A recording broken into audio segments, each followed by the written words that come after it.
साल 2014 में जब मोदी सरकार बनी थी तो उस वक्त चुनाव के समय ये नारा दिया गया था कि बहुत हुई महंगाई की मार, अब की बार मोदी सरकार।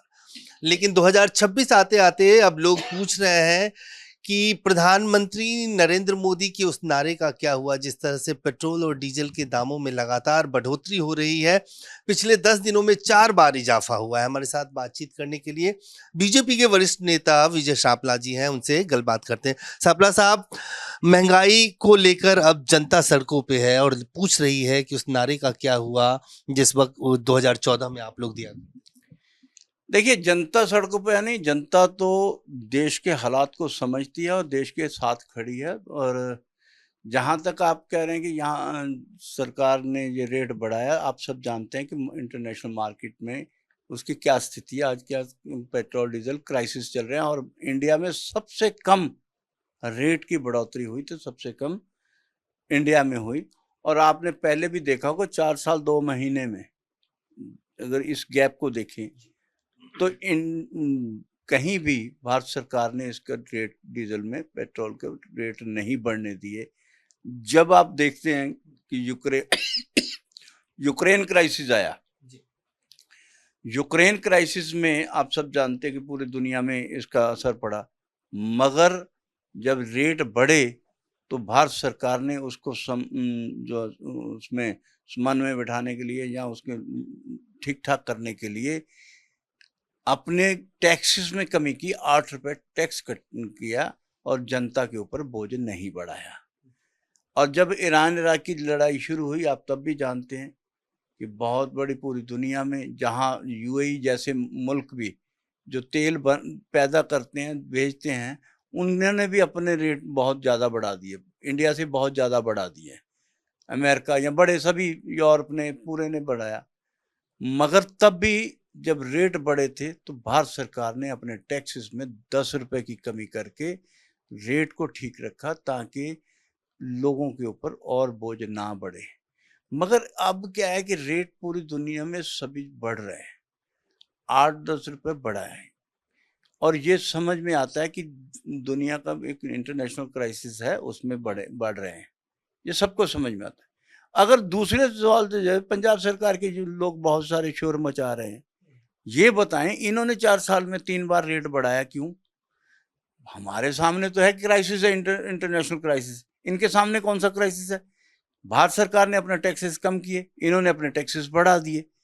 सबसे ज्यादा अगर टैक्स कहीं है तो पंजाब सरकार में। अगर ये भी 10-20 रुपए कम कर दे तो बहुत जो है बड़ा दुनिया को फायदा होगा, देश को फायदा होगा। लेकिन वित्त मंत्री हरपाल चीमा कह रहे हैं केंद्र सरकार पिछले 4 साल में तकरीबन 40,000 करोड़ से ज्यादा तेल कंपनियों ने मुनाफा कमाया है, वो राज्य सरकारों तक क्यों नहीं पहुंचा? भाई साहब, मैं यही ਤਾਂ ਦੱਸਣਾ ਚਾਹ ਰਿਹਾ, ਮੁਨਾਫਾ ਕਮਾਇਆ ਕਿਹੜਾ? ਜਿਹੜਾ ਟੈਕਸ ਘਟਾ ਕੇ ਉਹਨੂੰ ਜਿਹੜੇ ਆ ਰੇਟ ਜਿਹੜੇ ਬਰਾਬਰ ਕੀਤੇ ਜਾ ਰਹੇ ਆ। ਮੁਨਾਫਾ ਕਮਾਉਣ ਦੀ ਬਜਾਏ ਇਸ ਵੇਲੇ ਘਾਟੇ 'ਚ ਜਾ ਰਿਹਾ, ਤਾਂ ਨਹੀਂ ਉਹਨਾਂ ਨੇ ਰੇਟ ਵਧਾਇਆ। ਪਰ ਜਿੱਥੇ ਤੱਕ ਅਸੀਂ ਇਹ ਗੱਲ ਕਰ ਰਹੇ ਹਾਂ, ਚੀਮਾ ਇਹ ਵੀ ਤਾਂ ਦੱਸੇ ਨਾ ਉਹਨਾਂ ਨੇ ਕਿਉਂ ਵਧਾਇਆ। ਉਹਨਾਂ ਨੇ ਲੋਕਾਂ ਦੇ ਉੱਤੇ ਹੋਰ ਬੋਝ ਕਿਉਂ ਪਾਇਆ, ਉਹਨਾਂ ਨੇ ਲੋਕਾਂ ਦੇ ਸਿਰ ਤੇ ਮਹਿੰਗਾਈ ਕਿਉਂ ਥੋਪੀ। ਸਾਡੇ ਕੋਲ ਤਾਂ ਇੱਕ ਕਾਰਨ ਸਮਝ ਨਜ਼ਰ ਆਉਂਦਾ ਕਿ ਦੁਨੀਆ ਦੇ ਵਿੱਚ ਰੇਟ ਵੱਧ ਗਏ ਔਰ ਸਾਰਿਆਂ ਨੂੰ ਦਿਖਾਈ ਦਿੰਦਾ। ਪਰ ਪੰਜਾਬ ਸਰਕਾਰ ਦੇ ਮੂਹਰੇ ਕੀ ਸਮੱਸਿਆ ਆਈ ਸੀਗੀ ਜਿਹੜਾ ਉਹਨਾਂ ਨੇ ਟੈਕਸ ਵਧਾ ਦਿੱਤੇ? ਉਹਨਾਂ ਨੇ ਤਾਂ ਖਰੀਦਿਆ ਨਹੀਂ, ਉਹਨਾਂ ਨੇ ਤਾਂ ਪੈਟਰੋਲ ਡੀਜ਼ਲ ਮਹਿੰਗਾ, ਉਹਨਾਂ ਨੇ ਕਿਉਂ ਕੀਤਾ? ਔਰ ਉਹੀ ਜਿਹੜਾ ਰੌਲਾ ਵੀ ਉਹੀ ਪਾਉਣ ਡਏ ਆ ਔਰ ਲੋਕਾਂ ਤੇ ਬੋਝ ਵੀ ਉਹੀ ਵਧਾ ਰਹੇ ਨੇ। ਔਰ ਚੀਮਾ ਸਾਹਿਬ ਨੂੰ ਇਹਦੀ ਕਲੈਰਿਟੀ ਦੇਣੀ ਚਾਹੀਦੀ ਕਿ ਤੁਸੀਂ ਕਿਉਂ ਰੇਟ ਵਧਾਇਆ, ਤੁਸੀਂ ਕਿਉਂ ਟੈਕਸ ਵਧਾਏ। ਔਰ ਪੂਰੇ ਦੇਸ਼ ਦੇ ਵਿੱਚ ਸਭ ਤੋਂ ਜ਼ਿਆਦਾ ਟੈਕਸ ਜਿਹੜਾ ਕਿਤੇ ਹੈ तो पंजाब 'ਚ। आम आदमी पार्टी कह रही है कि पंजाब को वो रंगला पंजाब बना रहे हैं। आपको लगता है जिस तरह से एक एएसआई की भी हत्या की गई है और जिस तरह के का वातावरण है आज, क्या पंजाब रंगला पंजाब बनने की तरफ आगे बढ़ रहा है? ਅਸੀਂ ਪੰਜਾਬ ਦੀਆਂ ਗਲੀਆਂ ਸੜਕਾਂ 'ਚ ਦੇਖਦੇ ਹਾਂ ਕਿ ਜਿੱਥੇ ਨਸ਼ੇ ਦੇ ਨਾਲ ਲੋਕ ਪਏ ਆ, ਖੇਤਾਂ ਦੀਆਂ ਉਹਨਾਂ ਢੇਰਾਂ ਦੇ ਵਿੱਚ ਜਿੱਥੇ ਲੋਕ ਜਿਹੜੇ ਨਸ਼ੇ ਦੀ ਇੰਨਾ ਕੁ ਓਵਰਡੋਜ਼ ਲੈ ਜਾਂਦੇ ਕਿ ਉਹਨਾਂ ਦੀ ਆਪਣੀ ਦੁਨੀਆ ਛੱਡ ਜਾ ਰਿਹਾ। ਇਹ ਰੰਗਲਾ ਪੰਜਾਬ ਅਸੀਂ ਦੇਖ ਰਹੇ ਹਾਂ। ਔਰ ਰੋਜ਼ ਕੋਈ ਐਸਾ ਗਲੀ ਮਹੱਲਾ ਸ਼ਹਿਰ ਨਹੀਂ ਹੋਣਾ ਜਿੱਥੇ ਰੋਜ਼ ਗੋਲੀ ਨਾ ਚੱਲੇ ਹੋਵੇ, ਫਰੌਤੀ ਦੀਆਂ ਮੰਗ ਨਾ ਹੋਈ ਹੋਵੇ। ਸਾਰੀਆਂ ਫਰੌਤੀ ਦੀ ਮੰਗ ਹੋ ਰਹੀ ਆ, ਖੂਨ ਵਗੈਰਤ ਹੁੰਦੀ ਹੈ। ਇਹ ਖੂਨ ਦੇ ਨਾਲ ਜਿਹੜਾ ਰੰਗਲਾ ਪੰਜਾਬ ਬਣਾਇਆ ਜਾ ਰਿਹਾ, ਜਿਹਦੇ 'ਚ ASI ਦੀ ਜਿਹਦੀ ਗੱਲ ਕਰ ਰਹੇ ਹੋ ਤੁਸੀਂ, ਉਹਦਾ ਵੀ ਇਸ ਤੋਂ ਪਹਿਲਾਂ ਗੁਰਦਾਸਪੁਰ ਦੇ ਵਿੱਚ ਵੀ ਉਹਨਾਂ ਨੇ ਜਿਹੜੀ ਜਿਹੜੀ ਤਹਿਰੀਕੇ ਤਾਲਿਬਾਨ ਨੇ ਜ਼ਿੰਮੇਵਾਰੀ ਲਈ ਸੀ। ਪਰ ਇੱਥੇ ਤੱਕ ਹਰ ਗਲੀ ਦੇ ਵਿੱਚ ਤਹਿਰੀਕੇ ਤਾਲਿਬਾਨ ਫੰਡਿਆ। ਤੋ ਰੰਗਲਾ ਪੰਜਾਬ ਸਾਨੂੰ ਖੂਨ ਦੇ ਨਾਲ ਰੰਗਿਆ, ਰੰਗਲਾ ਪੰਜਾਬ ਨਹੀਂ ਚਾਹੀਦਾ। ਇਹਦੇ ਨਾਲੋਂ ਤਾਂ ਸਾਨੂੰ ਜਿਹੜਾ ਆ ਉਹ ਜਿੱਦਾਂ ਦਾ ਸੀ ਉੱਦਾਂ ਦਾ ਹੀ ਦੇ ਦਿਓ। ਇਹਨੂੰ ਤਾਂ ਤੁਸੀਂ ਕੰਗਲਾ ਪੰਜਾਬ ਬਣਾ ਦਿੱਤਾ। ਸੋ ਕੰਗਲਾ ਪੰਜਾਬ ਨਾ ਬਣਾਓ, ਲਾਅ ਐਂਡ ਆਰਡਰ ਨੂੰ ਮਜ਼ਬੂਤ ਕਰੋ। ਔਰ ਜਿੱਥੇ ਲੋਕਾਂ ਦਾ ਵਿਸ਼ਵਾਸ ਅੱਜ ਸਰਕਾਰ ਤੋਂ ਉੱਠ ਗਿਆ, ਪੁਲਿਸ ਤੋਂ ਉੱਠ ਗਿਆ, ਇਸ ਤੋਂ ਜਿਹੜਾ मेरे लिए बड़ा चिंता का विषय और नहीं कोई हो सकता।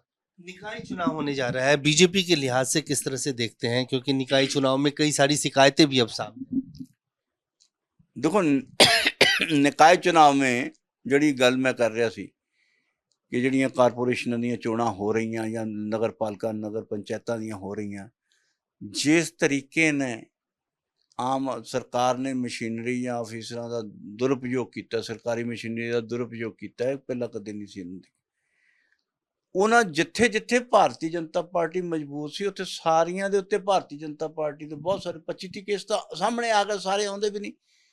25-30 ਕੇਸ ਜਿਹੜੇ ਸਾਡੇ ਕੋਲ ਸਾਹਮਣੇ ਆ ਗਏ ਜਿਨ੍ਹਾਂ ਦੇ ਵਿੱਚ ਉਹਨਾਂ ਨੇ ਕਾਗਜ਼ ਰੱਦ ਕਰਤੇ। ਮੈਂ ਬਰਨਾਲੇ ਦਾ ਪ੍ਰਭਾਰੀ ਹਾਂ, ਬਰਨਾਲੇ ਦੇ ਵਿੱਚ ਉਹਨਾਂ ਨੇ ਕਾਗਜ਼ ਰੱਦ ਕੀਤੇ ਔਰ ਇੱਕ ਵਾਰ ਜਿਹੜਾ ਸੀ ਉਹਦੇ ਤੇ ਦਿਨੇ ਲਿਖ ਦਿੱਤਾ। ਪਹਿਲਾਂ ਕਾਗਜ਼ ਰੱਦ ਕਰਨੇ, ਲੋਕਾਂ ਨੇ ਦੱਸਿਆ ਵੀ ਕਾਗਜ਼ ਰੱਦ ਦੱਸੋ ਕਿਸ ਕਾਰਨ, ਕਿਹੜਾ ਕਾਰਨ ਆ। ਜਦੋਂ ਕੋਈ ਕਾਰਨ ਨਹੀਂ ਲੱਭਾ ਤਾਂ ਉਹਦੇ ਤੇ ਲਿਖਤਾ ਗਿਆ ਪ੍ਰਵਾਨ ਹੈ। ਰਾਤ ਨੂੰ 11-11:30 ਵਜੇ ਦਫ਼ਤਰ ਖੋਲ ਕੇ ਉਹਦੇ ਤੇ ਲਿਖਿਆ ਜਾਂਦਾ ਔਰ ਇਨਫੋਰਮ ਕੀਤਾ ਜਾਂਦਾ ਤੁਹਾਡੇ ਕਾਗਜ਼ ਰੱਦ ਹੋਆ ਔਰ ਉਹਦੇ ਤੇ ਪ੍ਰਵਾਨ ਹੈ ਦੇ ਮੂਹਰੇ ਨਹੀਂ ਪ੍ਰਵਾਨ ਹੈ, ਜਦ ਕਿ ਹਮੇਸ਼ਾ ਲਿਖਿਆ ਜਾਂਦਾ ਪ੍ਰਵਾਨ ਨਹੀਂ ਹੈ। ਨਹੀਂ ਬਾਅਦ ਚ ਆਉਂਦਾ, ਪਰ ਉਹ ਕਿਉਂਕਿ ਪਹਿਲਾਂ ਪ੍ਰਵਾਨ ਹੈ ਲਿਖਿਆ ਸੀ ਔਰ ਉਹਦੇ ਉੱਤੇ ਨਹੀਂ ਮੂਹਰੇ ਪਾ ਕੇ, ਔਰ ਦੋਨਾਂ ਦੀ ਹੈਂਡਰਾਈਟਿੰਗ ਦੇ ਵਿੱਚ ਵੀ ਫਰਕ ਹੈ, ਔਰ ਉਹ ਲਿਖ ਕੇ ਕਾਗਜ਼ ਰੱਦ ਕਰਤੇ। ਭਾਵ ਇਸ ਤਰ੍ਹਾਂ ਦੀਆਂ ਬਹੁਤ ਸਾਰੀਆਂ ਸ਼ਿਕਾਇਤਾਂ ਆ। ਇਹ ਮਸ਼ੀਨਰੀ ਦਾ ਦੁਰਉਪਯੋਗ करे और ईमानदारी ना चुनाव करें तो आम आदमी पार्टी तक कितने दिखाई नहीं देनी। 2027 का विधानसभा चुनाव आ रहा है, आपको दावा कर रहे हैं आम आदमी पार्टी दिखाई नहीं देगी। क्या बीजेपी और अकाली मिलके 2027 में चुनाव लड़ेंगे, क्योंकि पंजाब में बहुत इस बात की चर्चा हो रही है कि एक बार फिर आप लोग सत्ता में आने के लिए हाथ मिलाएं? देखिए ये अपना ਜਿਹੜਾ गठबंधन होना नहीं होना ये तो हाईकमांड तय करेगी। हाईकमांड का काम असी तो सारे लोगों ने जो हाईकमांड ने तय करना असी सारे वो ही है और अकाली दल और उन्होंने हाईकमांड आपस में बैठणगे जो फैसला कर देंगे। सानू ये तो नहीं पता कि असी इकट्ठे लड़ना कि सानू अलग अलग लड़ना, पर जो पिंडां दी आवाज़ है, लोगों की आवाज़ है, इंडस्ट्रीज की आवाज़ है, किसानों की आवाज़ है कि अगर पंजाब नू बचाउणा है तो भाजपा नू लियाउणा पैना है। और ये जिहड़ी आवाज़ लोगों की आ रही है कि भी भाजपा तो इलावा होर पंजाब का कोई नहीं देख सकता, ये लोगों का विश्वास भाजपा के उत्ते तां आ कि उन्होंने दूसरे जिथे जिथे भाजपा दी सरकारां हैं, चाहे वो हरियाणा चाहे यूपी चाहे गुजरात, उन्हों का फर्क देखते हैं।